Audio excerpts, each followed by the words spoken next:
I have not been to Minnesota in probably 20 years. Bring gas. Welcome to Flagrant Howls, a Minnesota Timberwolves lifestyle podcast. There he is. Kyle Theige is back from Summer League in Las Vegas. I don't know if you crossed paths with Mini Moon Declan and his lovely new bride out there. He's basically just been hanging out at the Caesars pool for the last 72 hours. But welcome back to Flagrant Howls, sir. Yeah, congrats to Dex and on his wedding. I know that's the reason you weren't out with me in Vegas. But SKOR North was well represented. Dex was there. I was there. Friends of the show, our co-hosts maybe. Jim Peterson, Michael Grady were there. So it was a good time. We'll see wherever this pod takes us. We have no agenda like always, but we might have to talk about like a real conversation about how long is too long in Vegas.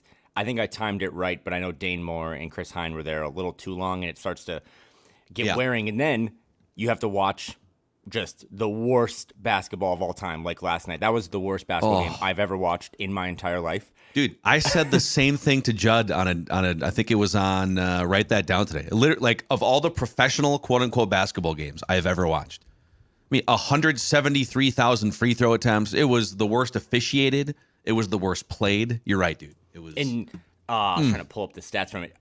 Please don't, actually. This was the 20th anniversary, I think, of Summer League. I got some T-shirt with 20 on it. I've watched a lot of Summer League, but what I watched, I mean, it was, here, I got it, 67 fouls and 75 free throw attempts. The Philadelphia 76ers were 40 from 44 from the charity stripe. Which is incredible, by the way. And it's weird. Did you say 40 for 44? Yep, and the Wolves are 25 of 31. It was the worst game of all time. And again, I have a very low barometer for Summer League games. It's like, hey, can everyone dribble and get up and down the court? I could not believe 45 turnovers, 67 fouls. Like, I don't know, man. That was the worst. It's kind of cool to say that now, actually. That was the worst basketball game I have ever watched. Yeah. Ever. I feel like you almost have to, well, first of all, if you're a degenerate like us, and well, you're even more of a degenerate because you were like in Vegas watching these games, and I wanted to be there, but Dex's wedding and some scheduling things.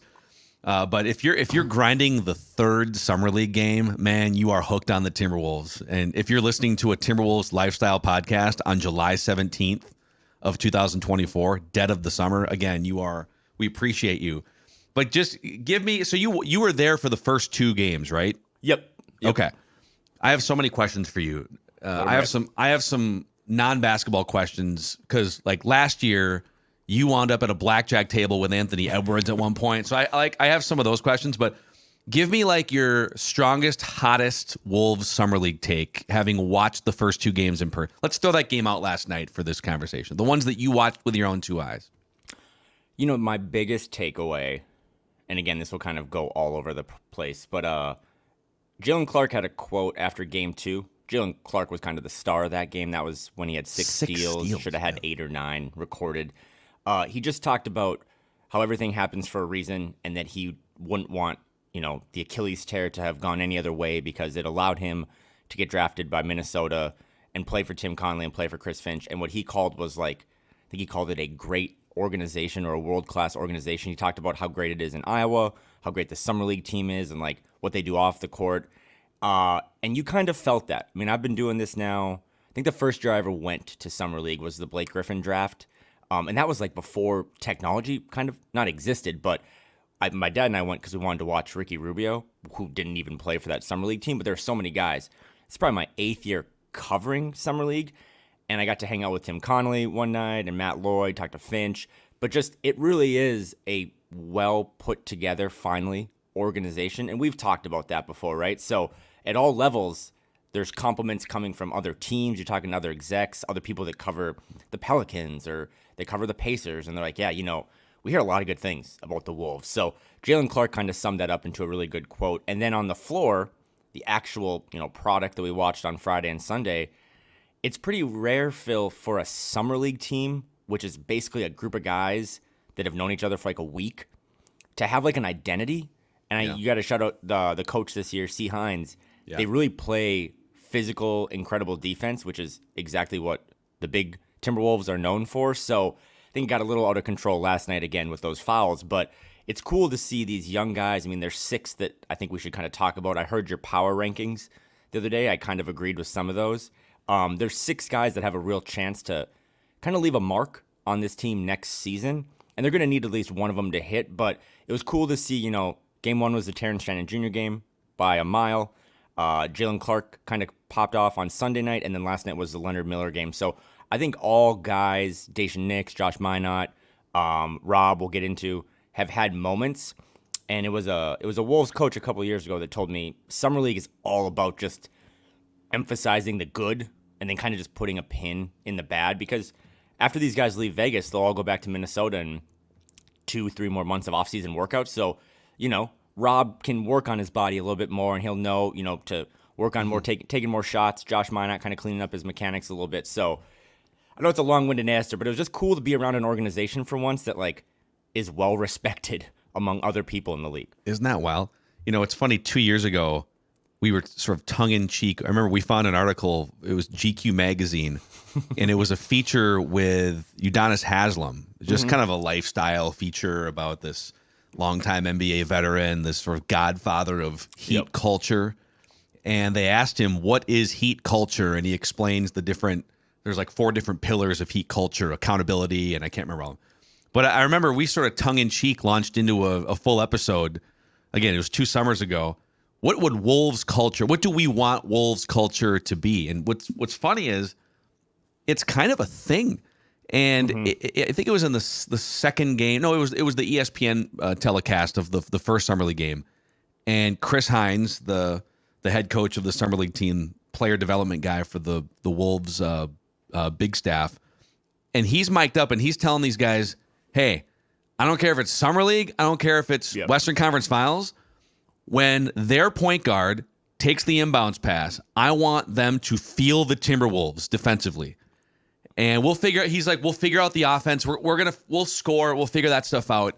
But we're talking about defense in Summer League first and foremost. And so, we joked for a long time about Wolves culture. What would paying guys under the table or whiffing on Steph Curry, all those things. But it is legitimately becoming a real thing. They play defense up and down from Rudy Gobert all the way down to Josh Minot and Leonard Miller and Jalen Clark.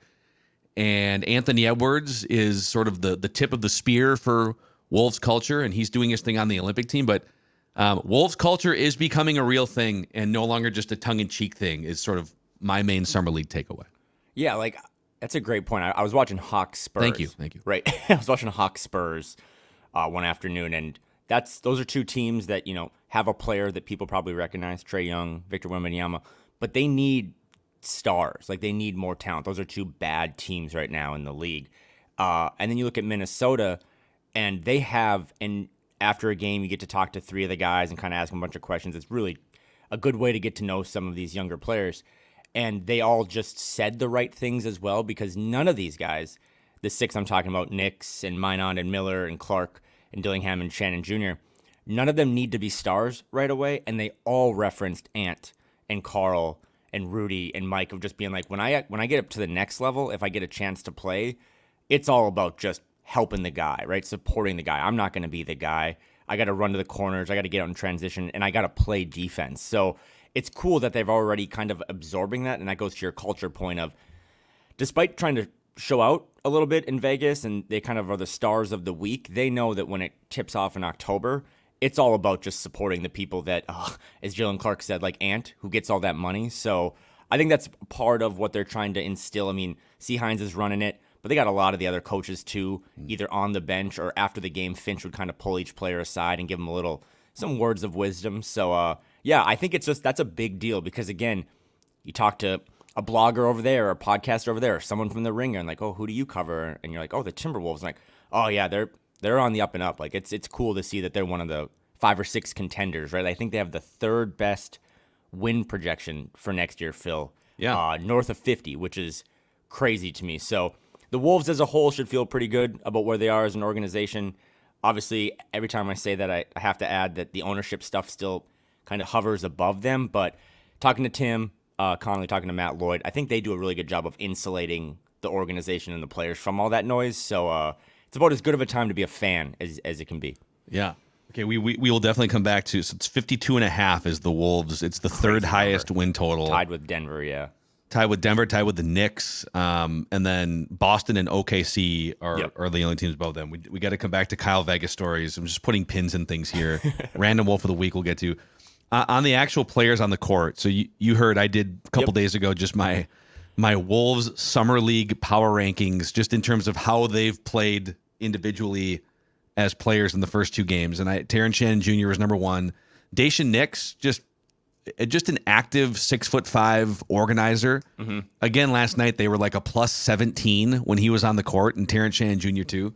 When those guys are off the court, it just gets disorganized and immature and sort of sloppy. But I had Rob Dillingham fifth, and I'll just say this: super talented. Mm-hmm. The way that he makes passes in traffic, he can get his. It's a little harder to get your shot off, I think, even in summer league than maybe at Kentucky. But he's finding ways to get his shot off. Two things to note, and I just want your thoughts on this. I'm not like bailing on Rob Dillingham, but he's only shooting like 28% in 3 summer league games. I would have liked to see just a little bit more offensive domination, but whatever. Like, he's a 19-year-old kid.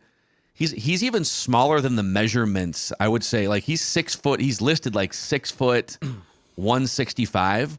I feel like he's a couple In-N-Out burgers and like a Giada Italian steakhouse, filet mignon away from 165.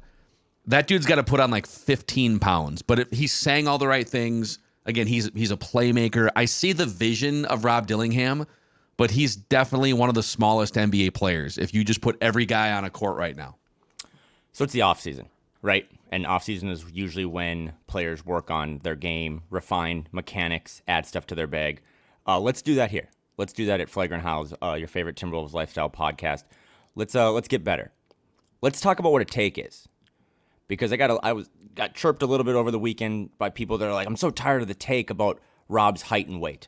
That's not a take. When I tell you that I'm 6'2", that's what I got all these boxes over here, Phil. That's what the tape measure said. I'm 6'2". You might not believe it, but I'm 6'2". Rob Dillingham is short, and I stood next to him twice. He is shorter than Dane, or he's like my height, and he weighs less than me, and I'm like 171. A lot of Kyle details right now. So it's not a take to keep bringing up the fact that he is short and he is small. I love the kid, and he has all the right kind of things going on in his brain. He's got all the right people in his ear. Sunday, kind of got to talk to John Wall a little bit. John Wall came to that game simply to watch and mentor Rob Dillingham. They're both from North Carolina, obviously the Kentucky connection. But don't get pissy when we talk about this stuff, because it's real. There was a moment in Game 2 Sunday night where late in the game, Rob has a straight line drive to the basket. He's not 6'5", and he's not 190. So the way that he tried to get a little space as he's going to the rim is to lean into his defender. Offensive foul, turnover in a crucial spot that they do end up winning. But those little things, him navigating around screens, I think he's going to be fine.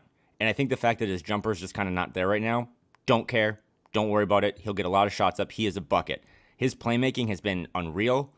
I think last night he had 7 assists and 7 turnovers. Prior to that, it was like a 13-2. Yeah. But those are real things that he is going to have to overcome. And when he gets, to the next level and he's playing in a lineup that's Ant and Jaden and Carl and Rudy, some of that size stuff won't really matter. And then also just having the ability, I think he's a really good pick and roll player that we just haven't really seen yet, because his pick and roll partner is Jesse Edwards, and he is dollar store Rudy Gobert.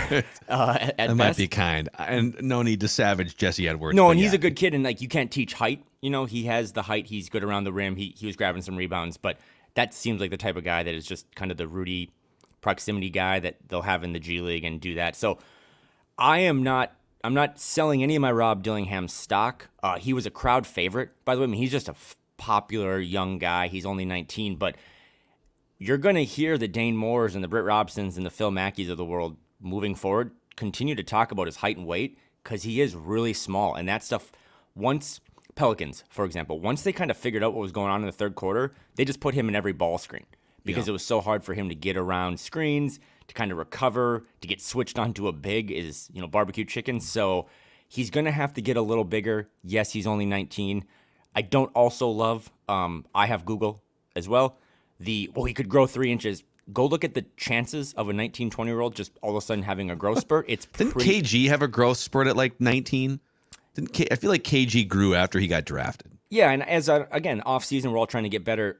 For every Kevin Garnett, there's like 100 Kyles, right? That was 6'1" at 18, and now I'm not 18, and I'm still 6'1", 6'2". So I don't know if he's going to get taller, but I think he can get a little thicker, a little wider. Josh Minot has put on a ton of weight. They have a really good training team and program, but I was really happy, again, emphasize the good and then just kind of put a pin in the bad. He was making plays. He was seeing stuff. I think when he plays with better players that get the system more, he's going to be electrifying, and he's going to slot right in behind Mike Conley. But he's going to have to figure out he can get by anyone, Phil. But when you get by a guy and you get into the paint and now everyone is 2 feet taller than you, you have to find creative ways to either get to the rim, finish, have a floater. I'm not concerned at all. I think it's been awesome to see how they've just thrown him into, you got to play backup point. You're not going to be this like small shooting guard. So not concerned, but also it's a real thing watching him play basketball. Yeah. I think you can just put a stamp on this conversation by saying size issues confirmed during Summer League, and we'll see how he can't change his height, but he can definitely add some thickness, and we'll see how he navigates it. Terrence Shannon Jr., I just, like, in my power rankings a couple days ago, it's just NBA player day one. And the fact that he's out there scoring, 18, 20, 25 points, and he's not doing it by just launching threes. He's a multi-level scorer. He can cut. He's got the size and skills of an NBA rotation player now, because he's 24, by the way. Mm-hmm. He should, in fact, if Terrence Shannon Jr., he should dominate Summer League. Yep. And he should be better than Rob Dillingham right now. Now, upside and scoring capability, Rob Dillingham has a wide gap that he can still fill up. But yeah, Terrence Shannon Jr. super impressive. And I'll throw Josh Minot. You mentioned his name. 6'8", looks a little bit bigger than a couple years ago. I still wonder if you're ranking Josh Minot's top skill sets, like in order, how far can you go if energy and like bounciness are your two main skills? I think at some point, got to be more consistent shooter. And I don't know, like, where does he fit in the rotation, I guess, if he's going to be a part of this thing? I have some questions, but man, watching him, every team could just use like a lightning bolt for 10 or 12 minutes. But he's a guy that teams are probably going to just leave open in the corner until he makes them pay for that. Leonard Miller too, man, like, he loves standing out there and just shooting those left-handed threes. But right. I've watched him enough just in an empty gym before Timberwolves games start, 2-3 hours beforehand. The development coaches are out there with the Josh Minots and the Jalen Clarks and the Leonard Millers. And like, even in an empty gym, his three-point jumper needs work. Again, see the vision. He's a diet Chris Bosh, but sometimes I think he falls in love with what's not a fully formed three-point jump shot yet, but still super young and probably finds a way just based on size and skill to get in the rotation. But right now, like, I'd put Terrence Shannon into an actual Timberwolves game. Mm-hmm. I'd put 5 or 6 minutes of Josh Minot just to see what happens. Mm-hmm. I don't know that Jalen Clark's offense is quite ready yet. I think he probably needs to just sort of cook a little bit longer. And then Rob Dillingham in some small doses. Like, I'm rolling the ball out and seeing what happens with those guys as part of the rotation. But it's also, this year's team is so fascinating because it's 5 or 6 guys that I've highlighted that all have their different ages. They have different investments, right? I mean, you can kind of decide how you want to frame the Rob Dillingham thing. They essentially swapped the 31 pick for the 24 pick, and then they have an actual pick swap in 2030. I don't always love that because the 2024 draft was known to be very bad, and who knows if the 2031 draft has real star potential. But he's a first-round pick. Some of these other guys, Jalen Clark, Leonard Miller, Josh Minot, second-round guys, not as much of an investment.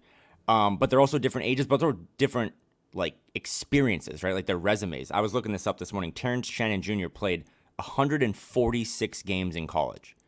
That's more than Josh Minot, Rob Dillingham, and Leonard Miller combined. Yeah. Leonard Miller played in the G League, but they played a combined 91, you could say, JV games, right? So Terrence Shannon Jr. should pop the most. He did pop the most. He has, as many people now know, the unlimited ammo Grand Theft Auto code tattooed on his left arm, his shooting arm. I saw that, man. I was just like, all right, legend. Like, just you can retire his jersey now before he ever plays. Do you think scouts knew that? Like, if you were a Timberwolves scout and you knew that he had the unlimited ammo cheat code tattooed, would you not move him up like 10 spots on your big board? I would just put him at 1. I literally joked with a Timberwolves executive. I was just like, this is why you guys are good at your job and I'm bad at mine. Because if I brought him in for an interview and I was like, what's that weird, like, hieroglyphics on your arm? He's like, oh, that's the cheat code in Grand Theft Auto for unlimited ammo, and it's on my shooting arm, and I love to shoot. It's like, oh, okay, well, oh, cool. Congrats. Here's a Timberwolves hat. You get to walk on stage. But no, he was really good. Also, too, him and Rob, that was pretty cool. They're clutch clients.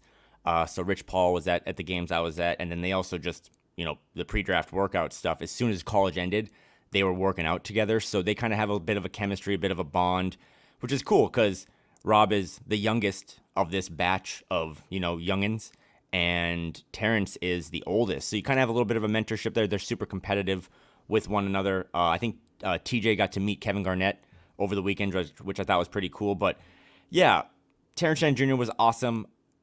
He's probably the most likely to just find himself getting real NBA minutes in October when the season starts. Obviously, Rob, too, because they're going to force feed him minutes behind Mike. But I could also see them just pulling the plug a little bit early and be like, hey, you know what?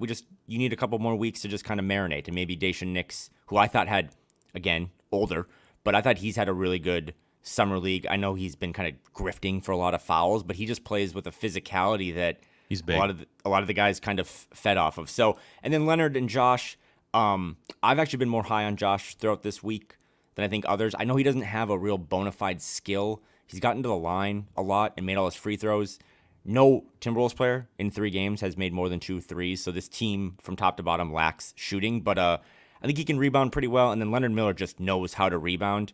His shot mechanics, he doesn't kick his feet out as much, but the beauty of it is, and this is kind of, I think I was talking to Matt Lloyd about this, is that for whatever reason, if none of those 6 guys that you're all tuning in to watch Summer League pop enough yet come October, then your rotation is just the 5 starters, Nas, Nikhil, Joe Ingles, and you just play 8 for a couple weeks until someone figures it out. So unlike maybe a Denver, we've talked about that before, or some of these younger teams that are rebuilding or trying to step up in the world, they need these young guys to start hitting. The Wolves, and I know fans don't want to hear this, but the Wolves can continue to let all these guys marinate a little more, but I thought they all 6 of them, even Jalen Clark, showed something in summer. They're like, okay, cool, let's build on top of that. Yeah. Hey, so last year you played blackjack with Anthony Edwards and did a bunch of other crazy things. What is the coolest or most fun thing you care to admit publicly that you did at Summer League behind the scenes? Yeah, there's one that I don't want to say. I thought it was just kind of funny because it tied into typically everyone's at this. I've always said this is like an AAU tournament for adults. It's the biggest networking event in the NBA, more than the finals or whatever, because that's so stuffy and higher up. Anyone can kind of have access to anyone at this. So Friday night after the game, Dane and I come back to, we're staying at Resorts World again. Great spot. Kind of a hidden gem down there. That and Fountain Blue is new. And then obviously across from the Wynn, we didn't stay at the Wynn for, you can probably guess why. $1,200 a night's a little steep for the. Did you guys stop by the Mirage for the, they had to give away all the money in the bonuses and whatever. I thought about it, and then I heard that someone might. It was not a great environment to be. There's fighting. I was afraid if I won a jackpot, I was probably not going to walk away with the money. Yeah. So I just kind of stayed in my neck of the woods. But so we're coming back from the arena. Dane and I, we go through the entrance, and right by the entrance to the Resorts World is the sports book. So Twins were playing the Giants last weekend, West Coast series. Had a little time. I was like, let me go throw some money on the Twins. Walk straight in the sports book, beeline it to the desk, make my bet, come back out. No one else is in there. It's like, I don't know. It's like bunnies, and there's not a single person in there, but it's kind of a sports book vibe, a lot of TVs. I come back out, and Dane goes, did you see who's in there? And at this point, it could be anyone. It could have been Adele. But I was like, no, who's he? Adele does love those matinee Sunday games for sure. Yeah, exactly. So I'm like, Major okay, League Baseball. I'll pop my head back in. I look in. There's one person in this entire sports book sitting at a high-top bar table by himself. No security, no friends around, just kind of playing with his hair. Kawhi Leonard. Classic, dude. just a day, just pounding apples, or what was he doing? A day away from, his Team USA brethren left the day before for Abu Dhabi. He was kind of pulled from the roster for whatever reason, and he was just sitting in there. I don't know. I think golf was on TV. He was just kind of watching stuff. He is truly the weirdest guy I've ever seen. I could see him watching like a Bob Ross painting episode from public television in the 90s and just quietly eating an apple. And then this probably falls under the Purple Daily a little bit, but the most popular athlete I might have seen, and I don't know if I'm missing something here, but what we like to do at night is just pop over to the Wynn, stand like on a hallway, or just, the people watching is incredible. Within a 30-second span, I was hanging with Grady. Coach K walked by, and then Draymond Green walked by, and then PJ Dozier walked. It was just crazy. But Des Bryant, former Cowboys wide receiver, just walked through with a lot of women friends, and he was just shirtless, and he still got it. Like physically, he's still that's 5.5% body sounds fat. About right. And then all of his companions, and then trailing behind them was like every Dallas Mavericks player, probably just looking up to PJ Washington, Gafford, a couple of the younger guys, just kind of following Des Bryant through the Wynn. And that is, and Michael Finley just like trying to grab all their beers. Trailing exactly. So if I've always said this, but if you're going there, I'm probably telling on the casino and the hotel, but the Wynn is just where everyone kind of posts up. Teams do stay at other places. Like, I think the Rockets have to stay, like, at Bubblegum Shrimp, wherever their owner, whatever small hotel rinky-dink that he owns. But it's great people watching, and it's a great time to kind of just network and see, the people you look up to or you cheer for just in a natural setting. So shout out to Kawhi Leonard and shout out to Des Bryant, two guys that were not playing this week, no longer play, and might never play. It's fun, man. Shirtless Des. If you would have said which former NFL receivers are walking shirtless like 8 years after their career was over, with just a bunch of random women and people, Des Bryant would have been one of the first three people for sure. The start of Summer League is 20 years old, and it was just I was reading up on the backstory of Summer League. It was just two guys that wanted to launch a business basically, and they sort of convinced like a small handful of teams to come and participate, and now I think it's all 30 teams, because you also have the Utah Summer League, right? But this is like all 30 teams now come to Vegas Summer League. And it's just turned into, like you said, the mecca every summer.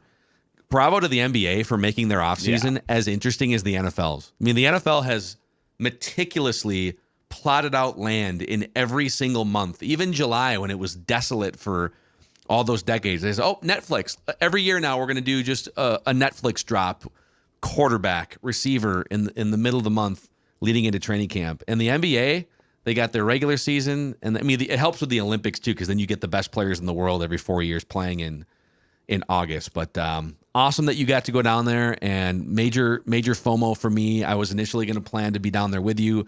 The Dexter getting married and a couple things I couldn't get away from here. So what was the time that you were down there officially? And let's get into the how long is too long Vegas discussion before the random wolf of the week. Well, again, thanks to you, because you hooked me up with a credential. So I was repping SKOR North for the third year in a row. And then thanks to Dane Moore, who flew me out and paid for all my stuff and my food. I got in on Friday at about noon. And then that's smart. Wolves played at, I think, 2:30, quick shower, which doesn't matter, by the way. I don't know how you do it in the desert, but I just sweat in the shower. So it's like, this is useless. Nobody showers in Vegas, man. You just hop in the pool, dry off. That actually became a strategy of mine as we moved through the weekend. And then I left Monday morning at 6 a.m. It's a little aggressive. Always so. I got there correctly. I left incorrectly. Sunday night they always do. The NBA puts on. Shout out to my friend Adam Silver. Kind of a media event at the Wynn at XS Nightclub, which is a cool outdoor club with a stage, like EDM music, and then like lazy rivers. So people are just kind of floating around, and it's 3 in the morning. Des Bryant, shirtless, lazy. Yeah, well, Steven Jackson actually shirtless.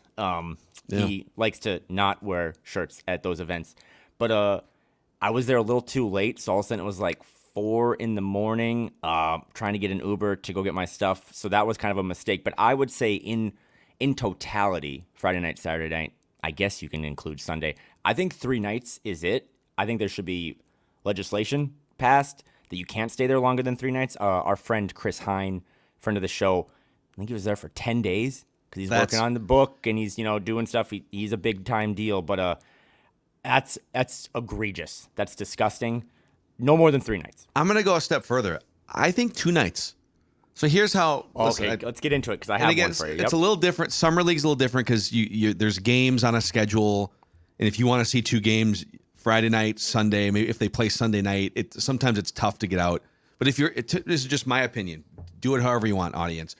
But my wife and I have been like annual Vegas goers now for a few years, and we were never huge. I was a big Vegas guy for a few years during the poker boom, like 2008, 2009, 10, and I was ingrained in the poker industry for a long time. And for the poker nerds out there that also like Timberwolves basketball, I know you're kind of a poker nerd.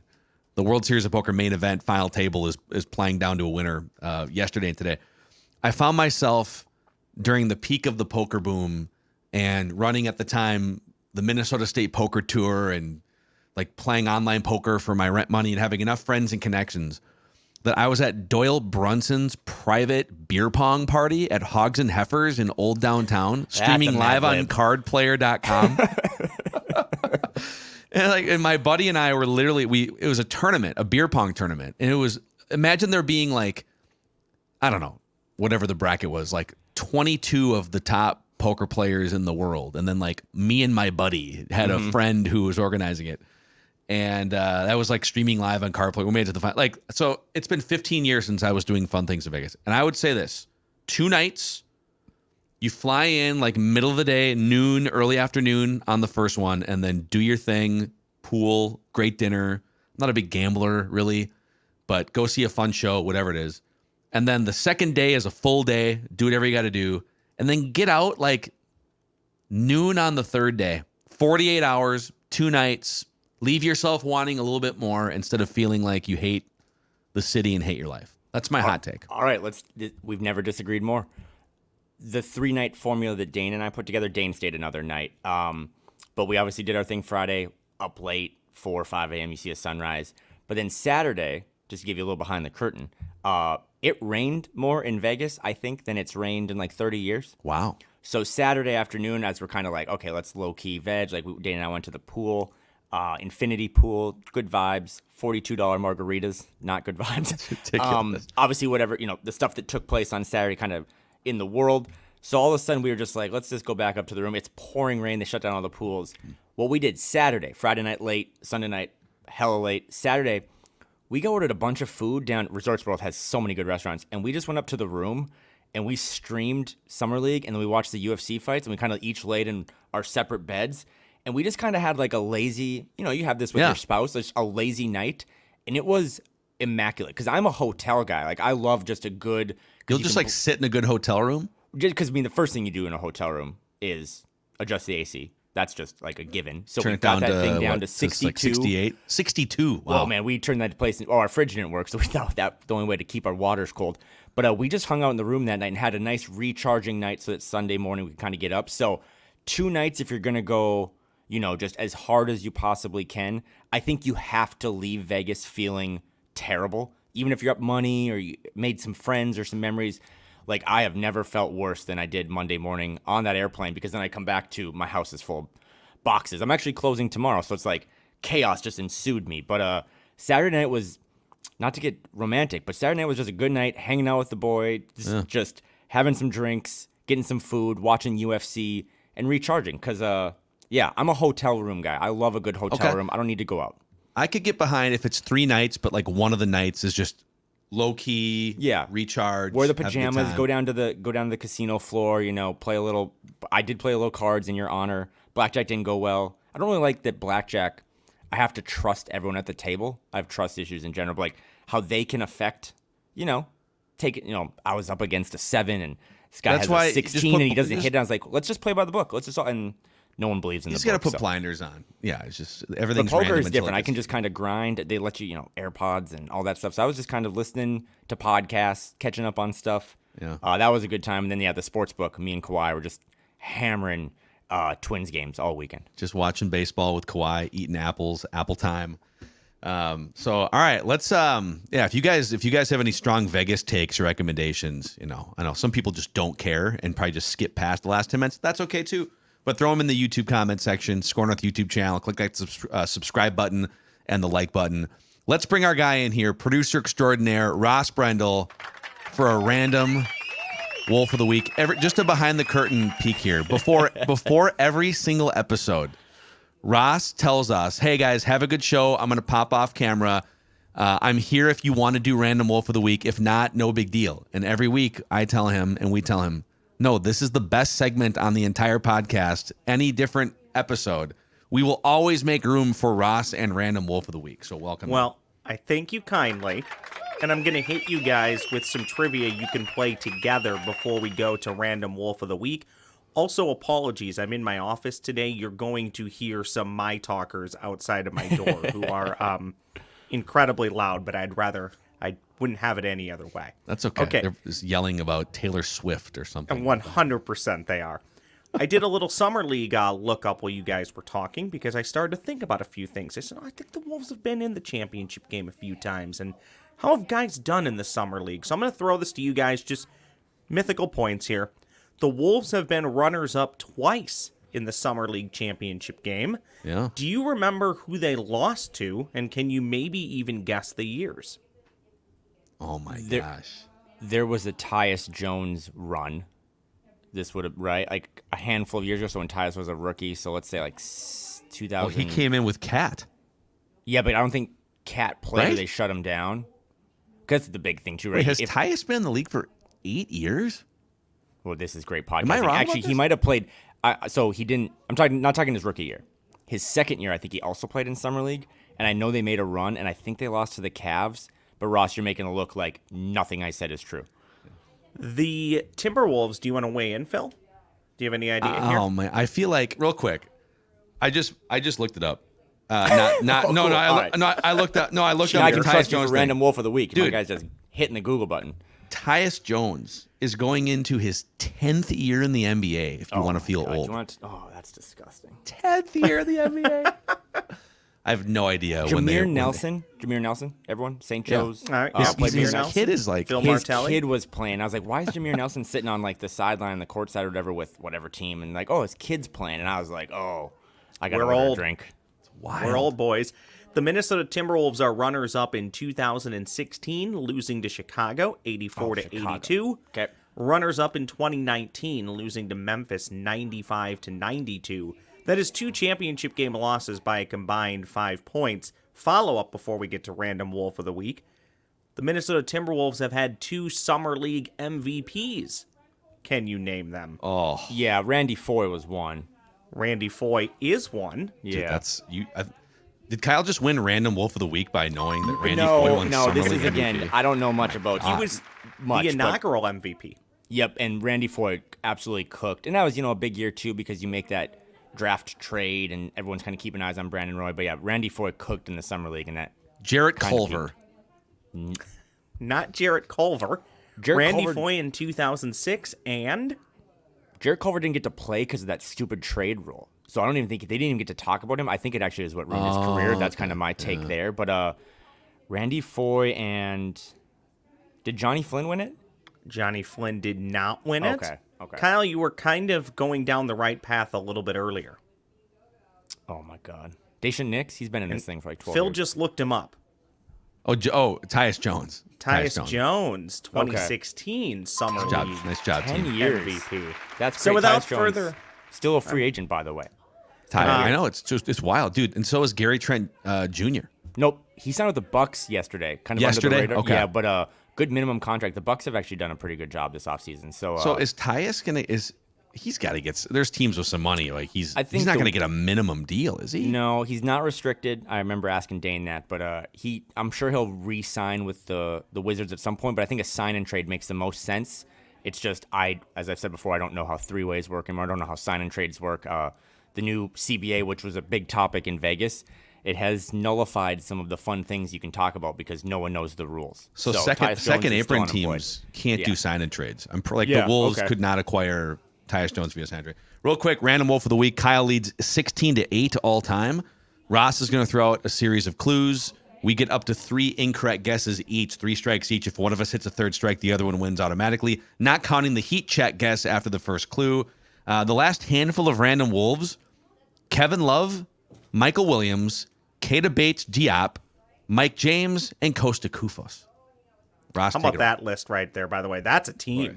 That's a starting five. That's a summer league team right there. Here we go. Clue number 1, gentlemen. This random Wolf of the Week played college basketball at Louisville, a.k.a. Louisville. How well do you know your Minnesota Timberwolves colleges? Gorgie Jang? Not one person, including my roommate Dane, that I saw more in a 3-day stint in Las Vegas than Gorgie Jang, wearing the exact same Spurs polo and sweats. He's in the front office, and he could not be sweeter. And I believe him and Dane connected. So their bad blood has been corrected. If you remember that, you're a Timberwolves sick. Yeah, that's funny.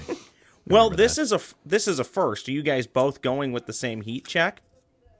Are you also guessing Gorgie Jang? I'm going to go Gorgie Jang, too. I'm going to go for the tie today. A tie is a win for me. We have a tie in the heat check, not in the random Wolf of the Week, because it is not Gorgie Jang. Okay. Gorgie Jang, excuse me. Clue number 2, this random Wolf of the Week has earned NBA All-Rookie Second Team honors. All-Rookie Second Team, played college ball at Louisville. Oh, man. Ross and I are such good friends. I know where he's going with this. Here we go. This random Wolf of the Week. Kyle hates this one, but I like to give it for context. This random Wolf of the Week averaged 7.1 points per game and 7.9 rebounds per game in his rookie season. So 7.1 points per game, 7.9 rebounds per game in his rookie season. Kind of want to guess Gorgie Jang again, but keep going. I know. Are we sure it's not Gorgie Jang? Are we sure? It's not Gorgie. It's not Gorgie. Here we go. This random Wolf of the Week played for 6 different NBA franchises. 6 different NBA franchises. Just for fun, how many teams did Gorgie play for? Okay, you can look it up. It's not him. Oh, man, off the top of my head, I feel Do you think it's 5. 6? I'm going to say it's 5. What if we have like a career It's parallel random Wolf of the Week? It's 4? He played for 4. Yeah. Okay, Wolves, okay. Spurs, Hawks, Grizzlies. Okay. This random Wolf of the Week played in 640 career games. 640 career NBA games. This random Wolf of the Week played just 1 game for the Orlando Magic in 1996 before being traded to Golden State. Oh, man, that's a tough one. This is an old player. You have my head in a vice grip. Wait a second. Nope, it's not him. Oh, man. Okay, keep going. Oh, you're Roscoe. You've been muted. I don't know. There we go. This random wolf. I muted myself to stop the background noise. I apologize. This random Wolf of the Week averaged more total rebounds per game in his career than points per game. 5.4 rebounds per game. 5.2 points per game. Yeah, the 7 and 8 points and rebounds stat line is a fascinating one. It is. Because he's like super active, clearly has the ball a lot around the rim, but just like can't put the ball in. This random Wolf of the Week is exactly 7 feet tall. When did he play? Oh! I love when Phil thinks he knows it. Because we get like a chair dance. Donald Foyle. Oh. Great guess. Not correct. Oh, okay. That's a good guess. I totally forgot about O'Donnell Foyle. That is definitely hopefully the algorithm. He played for the Wolves, didn't he? Soon. He did. I think he came through here for a part of a season. I thought he did. This random Wolf of the Week played more games for Minnesota than any other team he played for. So keep that in mind. Okay. Remember, 6 teams, but primarily more games with the Minnesota Timberwolves. I have 2 more guesses that I'm ready to just rifle off right now, but I'm not. I feel like you're going to get this. Let's see if I give you something. This random Wolf of the Week last played for the New York Knicks in the 2001-2002 season. The New York Knicks. I love it. I love it when you guys are stumped. It makes this so much more fun.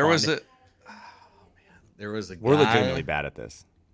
No, this is. I think this is like obscurity land here. It's tougher when it's a deep cut or older. I mean, I'll give you that. This random Wolf of the Week was the 6th overall pick in his NBA draft. Really? Okay. Really, really. He was second team all rookie. This random Wolf of the Week was drafted by the Minnesota Timberwolves. Oh, Danielle Marshall. It is not Danielle Marshall. I don't want you to talk anymore because I refuse. He's a shooter, though. We've never had someone win this by default, and I refuse to let that be how I win this week. A week that I just continued to lose. So he was the 6th overall pick by the Wolves, and then played. When you say played most of his game, you said most of his games for Minnesota. Played most of his games for Minnesota. So like in the. Oh my gosh! I love it when you guys. I was thinking I was like late '90s, thinking late '90s. I love it when you guys are so stumped, you start to get angry at me for the questions and the clues. That's my favorite part. I will not tell a lie. This random Wolf of the Week was born on January 5th of 1968. I have another guess, but do I want Kyle to just pick this up by default? Are you gonna? Do you have any guesses, or am I? I have one, but I don't. I know he's. I don't know. I'm not gonna say it yet. I know where he's from, but I don't know if he went to college there. But I have no idea. The early '90s Louisville stuff is like I have no idea. That clue is not relevant to me at this point. This next one may start to help you out. This random Wolf of the Week unfortunately passed away in March of 2023. Felton Spencer. Oh, fuck! Mute! Felton Spencer is correct! Let's go! Oh, I had that. Rest his soul. Okay, hold on. Felton Spencer!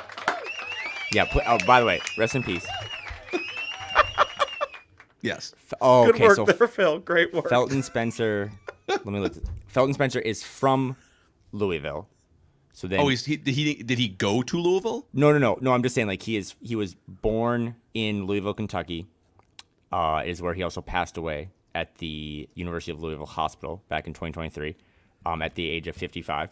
But I didn't know he played college there, and I thought he played in. Oh, good one. I feel like you had 9 guesses there, but whatever. I definitely had 4. A heat that was check, the closest I've ever gotten to dropping illegal language on the show. My other 2 guesses, I was trying to think of Warriors connections. I'm pretty sure the Wolves had a big man named Mark Jackson, Mark with a C, that I was going to guess him. Because I remember the trade deadline in which they acquired him, I thought it was the other Mark Jackson.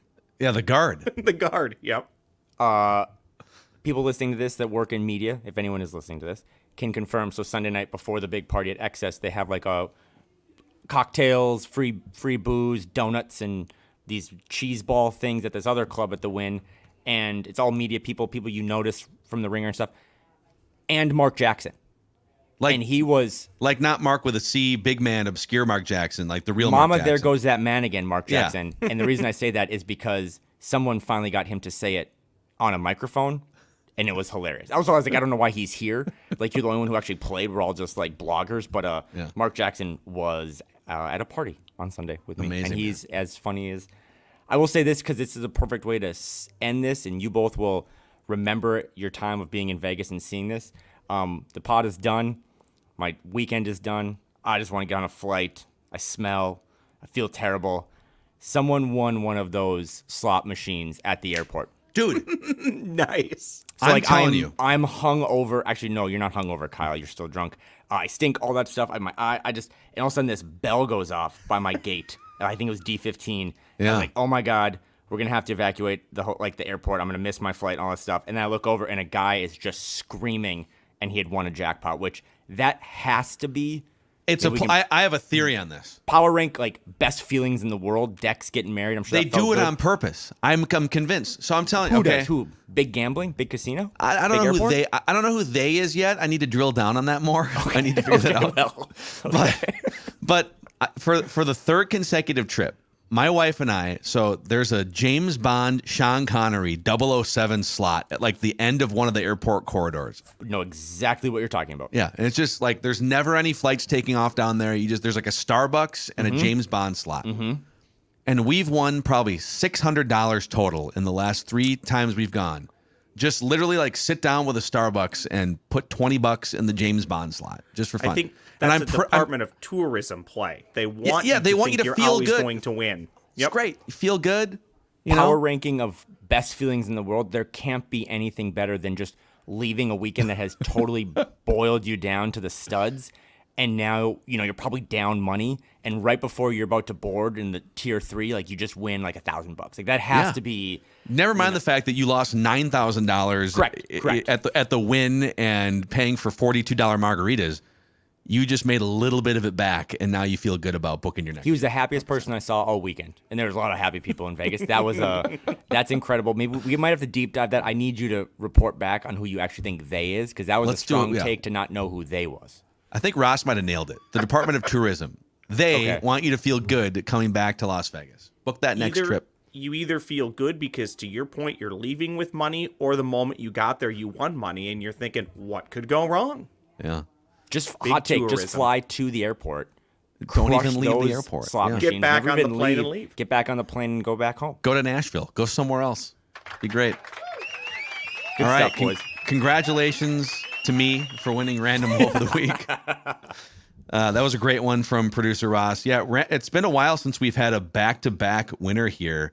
We've alternated going back to Jared Bayless and Costa Kufos. So we'll see if Kyle can swing it back next week.